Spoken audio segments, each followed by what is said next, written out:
কি পরিমাণে বাতাস বৃষ্টি একসাথে। কারেন্টটা থাকলে হয়।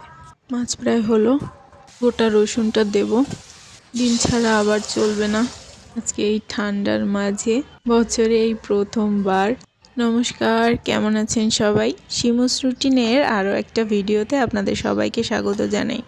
তো আজকে সকালবেলা না খুব একটা রান্নাবান্না করতে চাচ্ছি না, কারণ আবহাওয়াটা বাইরে ভীষণ খারাপ, তার উপরে বিদ্যুৎ তাদের থাকছে, এটাই অনেক কিছু। সকালবেলা আমি একটু আলু কেটে নিয়েছি, তবে কুচি করিনি, ছোট ছোট পাতলা পাতলা করে কেটেছি।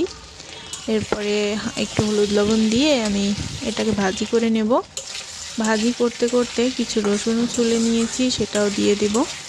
তো হয়েছে কি, গতকালকে ভাত রান্না করেছিলাম, তো বেশ খানিকটা ভাত থেকে গেছে।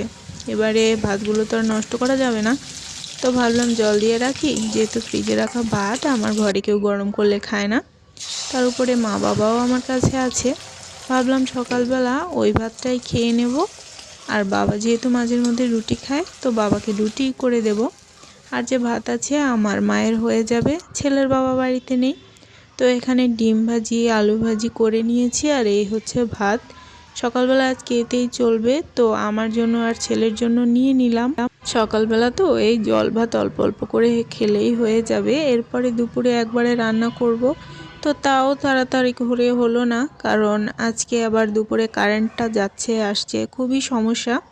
কাঁঠাল পেকে গেছিলো, ইঁচড় খাওয়ার জন্য আনা হয়েছিল, কিন্তু পেকে গেছে। যাই হোক, সৌভাগ্য দুর্ভাগ্য কোনটা আপনারাই বলবেন। বছরে প্রথমবার খাওয়া হলো বৈশাখ মাসেই।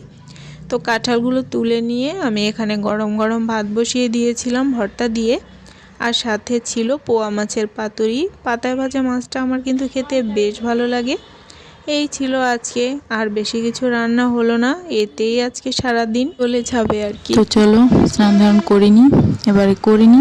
সবাই ভালো থেকো, সুস্থ থেকো, আজকের মতো টাটা।